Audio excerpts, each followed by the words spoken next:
মুসলমান ভাইরা আমার, চমৎকার একটা ঘটনা আমি আপনাদেরকে শোনাই। মাওলা পাকের কালাম কোরআন শুনে কেমনে মানুষ মুসলমান হয়, চমৎকার একটা ঘটনা আমি আপনাদেরকে শোনাই। কোরআন এমন একটা কিতাব, যে কিতাবের তেলাওয়াত শুনে অসংখ্য মানুষ মুসলমান হয়েছে। বেশি দিন আগের কথা নয়, পৃথিবীর ইতিহাসে মিশরের জমিনে একটা কনফারেন্স হয়েছিল। ওই কনফারেন্সের মধ্যে বিশ্বের যত প্রচলিত ধর্ম আছে, সমস্ত প্রচলিত ধর্মের গ্রন্থ, ধর্মীয় গ্রন্থ তেলাওয়াত করা হবে। সমস্ত ধর্মের পণ্ডিতেরা তেলাওয়াত করবে, একজন একজন করে তেলাওয়াত করবে। খ্রিস্টান ধর্মের বাইবেল তেলাওয়াত করবে, হিন্দু ধর্মের গীতা তেলাওয়াত করবে, ইহুদি ধর্মের ত্রিপিটক তেলাওয়াত করবে, মুসলমান ধর্মের কোরআন তেলাওয়াত করবে। এমন একটা কনফারেন্স, সমস্ত বিশ্বের প্রচলিত ধর্মের একটা কনফারেন্স হয়েছিল।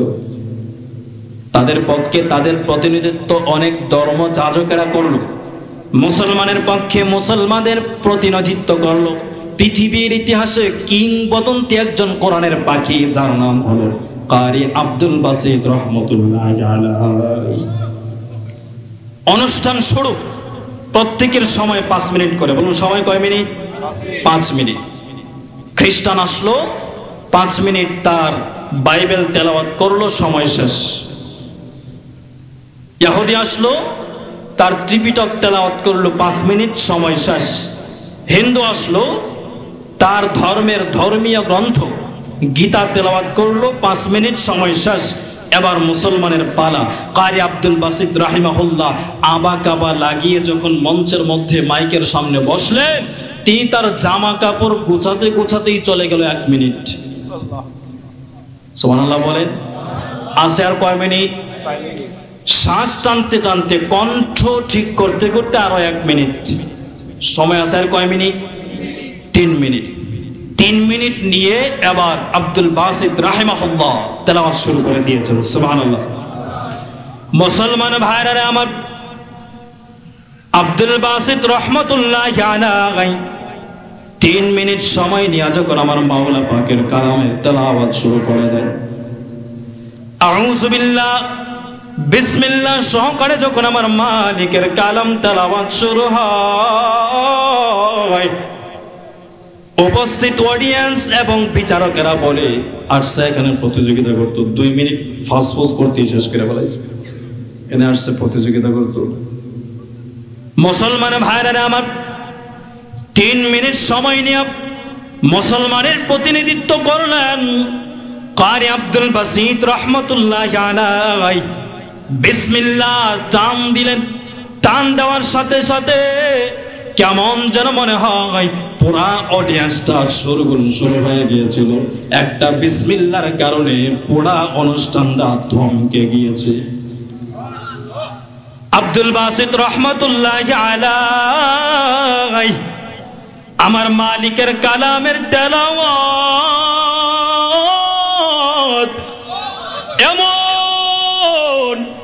এমন ভাবে তেলাওয়াত শুরু করে দেন, যেই মাত্র কারি আব্দুল বাসিত রহমতুল্লাহ আলাইহি আমার মালিকের কালাম তেলাওয়াত শুরু করে দিলেন। কিসের 3 মিনিট, কিসের 10 মিনিট, ঘন্টা হয়ে গেছে, বিচারকের কোনো খবর নেই। আরে মুসলমান, ঈমানটা তাজা করে শুনো, দিলের কানটা দিয়া তুমি শোনো, কেমন একটা গ্রন্থ আমার আল্লাহ তোমাকে আর আমাকে দান করেছেন। কারি আব্দুল বাসিত যখন তেলাওয়াত শুরু করে দিলেন, সূরা ইয়াসিন শেষ হয়ে গেল, সূরা সাফফাত শেষ হয়ে গেল। এইভাবে তেলাওয়াত করতে করতে এক পর্যায়ে কারি আব্দুল বাসিত যখন একাধারে পড়তে পড়তে 2-3 পারা তেলাওয়াত করলেন, হঠাৎ করে বিচারককে একজন ধাক্কা দিয়া কয়, ও মিয়া, রেড বাটন চাপো না কেন? সুবহানাল্লাহ বলেন না। বিচারক তাকায়া বলেন, ঘড়ির দিকে তাকায় দেখে কিসের 3 মিনিট আর কিসের 5 মিনিট আর 10 মিনিট কি হবে। বিচারক তাকায় বলে, 10 মিনিট আর 20 মিনিট নয়, আমার মালিকের কালাম এমন ভাবে তেলাওয়াত শুরু হয়, একাধারে 5 ঘন্টা চলে গেল। রেড বাটন টানার কথা বিচারক পর্যন্ত ভুলে যায়। মুসলমান ভাইরা আমার, হঠাৎ করে বিচারক রেড বাটন টান দিল, দিয়া তার জায়গা থেকে উঠে কারি আব্দুল বাসিরের জড়ায়া ধরে, জড়ায়া দিয়া কয়, আব্দুল বাসির তুমি কি পড়েছো? এত মধুর কণ্ঠে তেলাওয়াত তুমি কোথা থেকে শিখলা বলো? জীবনে কত বাইবেল শুনলাম, কত গীতা শুনলাম, কত ত্রিপিটক শুনলাম, কিন্তু তোমার এই কোরআনের মতো এত মজা জীবনে কোনোদিন আমি শুনতে পারি নাই। ও বাসিত বলো বলো এটা কি? বলো, বলে এটা আমার মাওলা পাকের পক্ষ থেকে নাজিল করা কিতাব। অডিয়েন্সের মধ্যে শত শত ইতিহাসের মধ্যে লেখা হয় আব্দুল বাসিতের তেলাওয়াত বন্ধ হয়ে যায়, সাথে সাথে অডিয়েন্সের মধ্যে হাজার হাজার মানুষ কালেমা পড়ে মুসলমান হয়ে যায়। মুসলমানের আওয়াজে জবানটা ছেড়ে বলো না রে বাবা সুবহানাল্লাহ। আর জোরে মুসলমানের আওয়াজে বলো আল্লাহু আকবার। লা জিদ্দা ওয়ালা নিদ্দা ওয়ালা হাদ্দালি মাওলা, লা জিদ্দা ওয়ালা নিদ্দা ওয়ালা হাদ্দালি মাওলা, আল আনা কামা কানা ওয়ালাম ইয়ালকাযা ওয়ালা, আল আনা কামা কানা ওয়ালাম ইয়ালকাযা ওয়ালা। মুসলমান ভাইরা আমার, এবার শাহ আব্দুল আজিজ মুহাদ্দিস দেহলভী রহমাতুল্লাহি আলাইহি ডাক দিয়া বলে, ওরে ভক্তের দল, আমি তো আমার মাওলার প্রতি এত বিশ্বাস, এত ইয়াকিন, আমার 100% ইয়াকিন ছিল, আমার মাওলা পাকের কালাম নিয়ে যদি আমি আগুনে ঝাঁপ দেই, আমার মালিকের এত পাওয়ার, এত পাওয়ার, এত পাওয়ার, আমার তো 100% পর্যন্ত বিশ্বাস ছিল রে ভক্তের দল। আমি যদি আমার মাওলা পাকের কালাম কোরআন নিয়ে আমি আগুনের মধ্যে ঝাঁপ দিতাম, আমার তো বিশ্বাস ছিল দুনিয়ার কোনো আগুন আমার আল্লাহর কালামকেও জ্বালাইতে পারতো না। সাথে কালামের বরকতে আমি আব্দুল আজিজের একটা পশম আগুন জ্বালাইতে পারতো না।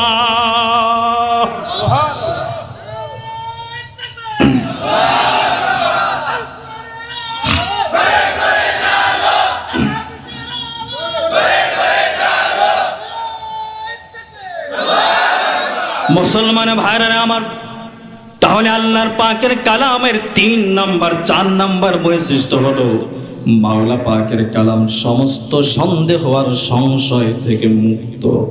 যালিকাল কিতাবু লা রাইবা ফি।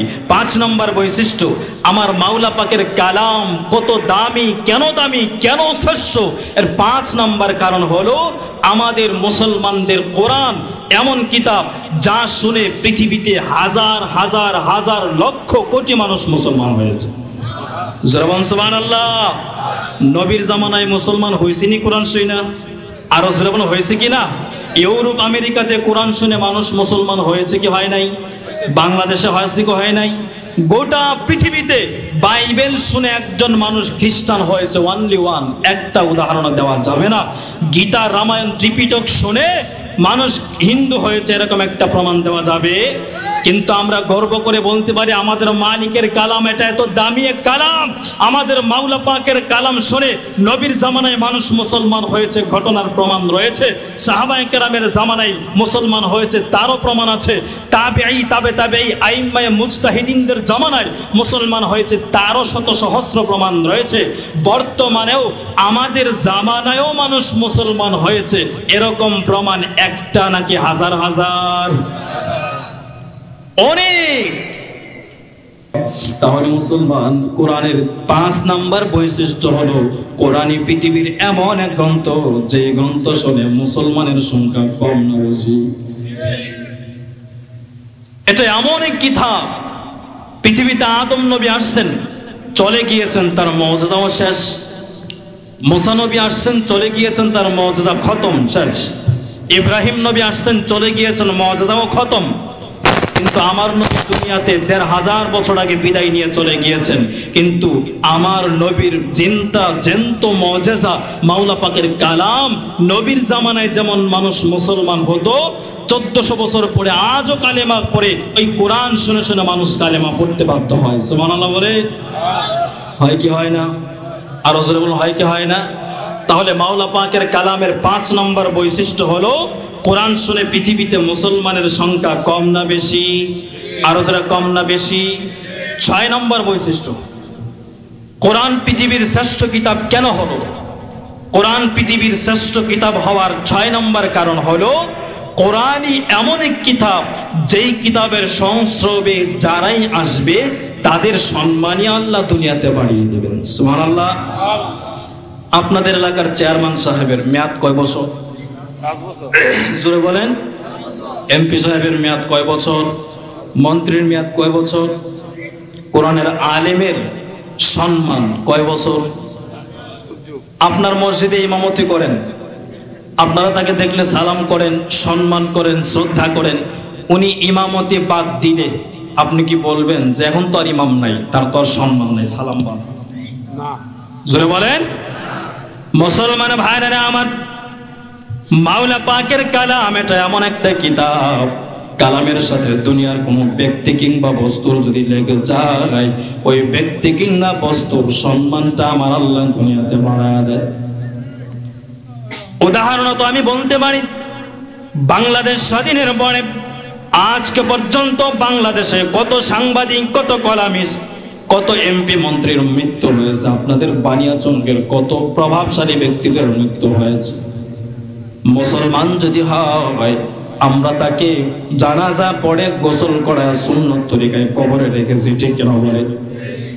স্বাধীনতার পরে আজকে পর্যন্ত অনেক আলেমেরও বিদায় হয়েছে। একদিকে আপনি বড় এমপি সাহেবের বিদায়টাকে এক পার্শ্ব করেন, আরেক দিকে আপনি আলেমের বিদায়কে একদিকে করেন। বলুন তো, বাংলাদেশের একজন কিংবদন্তি আলেম ছিলেন আল্লামা আহমদ শফি রহমতুল্লাহ আলাইহি। আহমদ শফি রহমতুল্লাহ আলাইহি দুনিয়ার জমিন থেকে যেই দিন বিদায় হয়ে চলে গেলেন, চট্টগ্রামের হাট হাজারের ময়দানে তার জানাজা করা হয়, তার জানাজার নামাজ পড়ানো হয়। বলুন তো, এই আহমদ শফি কোন এমপি ছিলেন নাকি? মন্ত্রী ছিলেন নাকি? চেয়ারম্যান ছিলেন নাকি? কি ছিলেন বলে? আলেম ছিলেন। এই কোরআনের কারণে কি পরিমাণ সম্মান দেখেন। আহমদ শফি রহমতুল্লাহ আলাইহির জানাজায় যেই পরিমাণ মানুষ হয়েছে বাংলাদেশ সৃষ্টি হওয়ার পরে, এবং কি কিয়ামতের আগ পর্যন্ত কোন এমপি মন্ত্রীর জানাজায় এত মানুষ দেখেছেন আপনারা?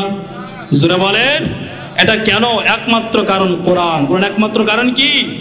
বাংলাদেশে আমরা এমন অনেক মানুষ দেখেছি যারা আহমদ শফিকে তেতুল হুজুর বলে গালি দিয়েছে, ঠিক কিনা বলেন?